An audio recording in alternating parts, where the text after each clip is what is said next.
Morning आप सभी को। हम यहाँ प्रिपरेशन कर रहे हैं यूजीसी नेट जेआरएफ की, जिसमें हम यहाँ ले रहे हैं पेपर 1 यूनिट 2 रिसर्च। इसमें हम आज देखेंगे यहाँ पे रिसर्च का मीनिंग एंड डेफिनेशन। चलिए तो देखते हैं रिसर्च क्या है, क्या समझते हैं हम रिसर्च से। तो रिसर्च क्या है? रिसर्च को हम देखते हैं as a process of discovering new knowledge, एक नए ज्ञान की खोज की प्रक्रिया, नए ज्ञान को खोजने की एक प्रक्रिया हम देखते हैं रिसर्च को। It is a process of discovering new knowledge. तो हमने देखा यहाँ पे हम न्यू नॉलेज को डिस्कवर करने की बात कर रहे हैं। तो किस तरह से, कैसी new knowledge? As an educator अगर मैं बात करूँ तो मेरी क्लास में अगर कोई स्टूडेंट है जो पहले बहुत अच्छा परफॉर्म कर रहा था, लेकिन अब मैंने कुछ टाइम से ऑब्ज़र्व किया कि कुछ टाइम से उसकी जो परफॉर्मेंस है वो लो होती जा रही है। उसकी जो परफॉर्मेंस है अब लो होती जा रही है। तो अब मुझे रीज़न जानना था। तो अब मैं वो रीज़न कैसे जानूँगी? पेरेंट्स के थ्रू बात करके, उसके फ्रेंड्स से बात करके, या उसी से ही मैं डिस्कस करूँगी, है ना। तो ये क्या है? I am searching for something. अब बात करके मुझे क्या पता चलता है कि उनकी फैमिली में कुछ समय से कुछ डिस्टर्बेंस चल रही है, जिसकी वजह से वो बच्चा, उसको भी कुछ प्रॉब्लम हो रही है। तो यहाँ पे मुझे न्यू नॉलेज क्या मिला? यहाँ मुझे न्यू नॉलेज मिला होम एनवायरनमेंट का भी बच्चे पे इम्पैक्ट होता है, उसके एजुकेशन पर इम्पैक्ट होता है, उसके मेंटल वेलबींग पर इम्पैक्ट होता है। नेक्स्ट हम यहाँ देखते हैं research is an organised and systematic way of finding answers to the questions, है ना। हम यहाँ पे न्यू नॉलेज तो डिस्कवर कर रहे हैं, न्यू नॉलेज तो हमें मिली, हम डिस्कवर कर रहे हैं, लेकिन कैसे डिस्कवर कर रहे हैं?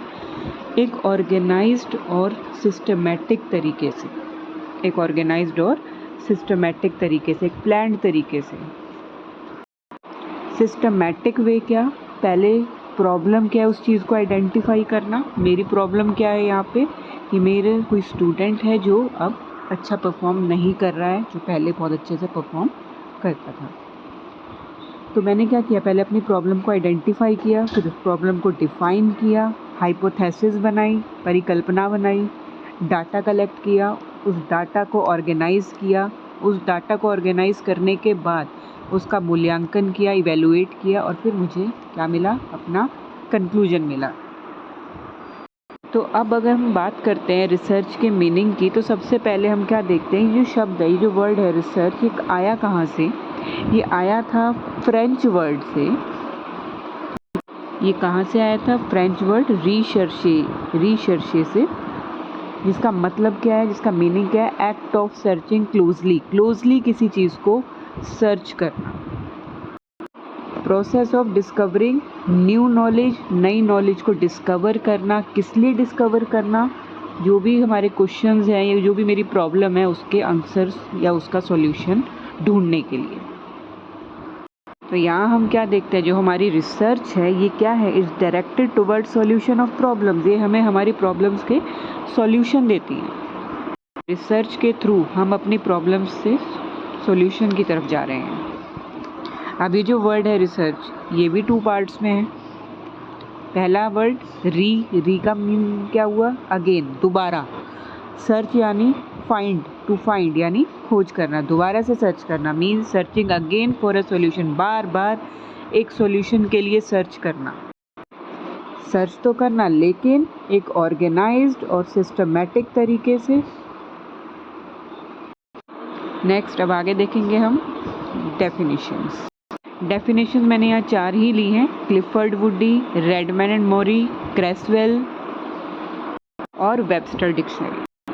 तो यहाँ पे सबसे पहले क्लिफर्ड वुडी क्या बता रहे हैं? क्लिफर्ड वुडी बता रहे हैं research comprises defining and redefining problems, formulation of hypothesis, collection, organising and evaluation of data and reaching conclusion. तो इनके अकॉर्डिंग रिसर्च में क्या क्या चीज़ें आ रही हैं? डिफ़ाइन करना, रीडिफ़ाइन करना प्रॉब्लम्स को। जैसे मेरी प्रॉब्लम क्या थी कि कोई स्टूडेंट पहले अच्छा परफॉर्म कर रहा था और बाद में उसकी परफॉर्मेंस धीरे धीरे क्या हुई? लो हो गई। तो मैंने इस प्रॉब्लम को क्या किया? इसको डिफ़ाइन किया और फिर उसको दोबारा से रीडिफ़ाइन किया प्रॉब्लम को। फॉर्मुलेशन ऑफ हाइपोथेसिस, परिकल्पना बनाना, एज्यूम करना कि क्या रीज़न होगा, सोशल मीडिया रीज़न है, उसको स्ट्रेस रीज़न है, फैमिली एनवायरनमेंट रीज़न है, या क्लासरूम में कोई बुली हो रहा है बच्चा, तो ये सब क्या है, ये सब हाइपोथेसिस है मेरी। उसके बाद डाटा कलेक्ट करना, पेरेंट्स से बात करके, फ्रेंड्स से बात करके, फिर उसके बाद डाटा को ऑर्गेनाइज करना, इवेलुएट करना डाटा को, और उसके बाद एक किसी कंक्लूज़न पर पहुंचना। तो क्लिफर्ड वुडी के अकॉर्डिंग हमने यहाँ क्या देखा, रिसर्च में क्या क्या चीज़ें आती हैं, डिफ़ाइन करना, रीडिफ़ाइन करना प्रॉब्लम्स को, हाइपोथेसिस बनाना, डाटा कलेक्ट करना, ऑर्गेनाइज करना, इवेलुएट करना डाटा को, और उसके बाद फिर कंक्लूजन्स पर आ जाना। नेक्स्ट हम देखते हैं डेफिनेशन रेडमैन एंड मॉरी की, systematic efforts to gain new knowledge. तो रेडमैन एंड मॉरी ने क्या कहा, रिसर्च का एक सिस्टमेटिक एफर्ट्स है नई नॉलेज को गेन करने का, हम सिस्टमेटिकली नई नॉलेज को गेन कर रहे हैं, ठीक है। नेक्स्ट थर्ड जो है हमारी डेफिनेशन वो किसकी है, क्रेसवेल की, 2008 में इन्होंने दिया। इन्होंने क्या कहा, research is systematic investigation, systematic investigation, Creswell ने इन्वेस्टिगेशन वर्ड यूज़ किया, टू इस्टेब्लिश द फैक्ट्स। तो ये यहाँ पे क्या कह रहे हैं, इन्होंने कहा कि सिस्टमेटिकली इन्वेस्टिगेट करना किसी चीज़ को, टू इस्टेब्लिश द फैक्ट्स, यानी एविडेंसेस के साथ प्रूव करते हुए, हवा में बातें नहीं, प्रूफ के साथ, एविडेंस के साथ किसी भी फैक्ट को, किसी भी चीज़ को प्रूव करना। तो यहाँ हमने क्या देखा, जब हम रिसर्च की बात करी हमने कि इसमें रिसर्च क्या है, रिसर्च में क्या क्या चीज़ें आती है, डाटा को गैदर करना, इन्फॉर्मेशन और फैक्ट्स को गैदर करना, डाटा, इन्फॉर्मेशन और फैक्ट्स को गैदर करना किस लिए, नॉलेज को आगे बढ़ाने के लिए, for the advancement of knowledge. तो वेबस्टर कॉलेजिएट डिक्शनरी ने क्या डिफाइन किया रिसर्च को, studious inquiry, examination, investigation and experimentation aimed at discovery and interpretation of facts, revision of accepted theories or laws in the light of new facts or practical application of such new or revised theories of law। तो यहाँ research को कैसे देखा इन्होंने कहा studious inquiry, studious यानी गहराई, गहनता से इंक्वायरी करना, एग्जामिन करना, खोज करना, इन्वेस्टिगेशन करना या एक्सपेरिमेंट करना, जिसका उद्देश्य क्या है, जिसका उद्देश्य है डिस्कवरी करना और उसके बाद एक्सप्लेन करना, इंटरप्रेट करना फैक्ट्स को, और जो कुछ थ्योरीज है जो हमने पहले से एक्सेप्ट कर रखी हैं, अगर हमें उसमें भी कुछ चेंज मिलता है, कोई नई चीज़ मिलती है, तो उसको भी हम उसके अकॉर्डिंग मॉडिफाई करें, in the light of new facts, जो भी हमें उसके अकॉर्डिंग नए फैक्ट्स मिल रहे हैं, और जो भी नई थ्योरीज और लॉज हमने बनाए हैं उसको प्रैक्टिकली क्या करना, अप्लाई करना और उनको रिवाइज करना।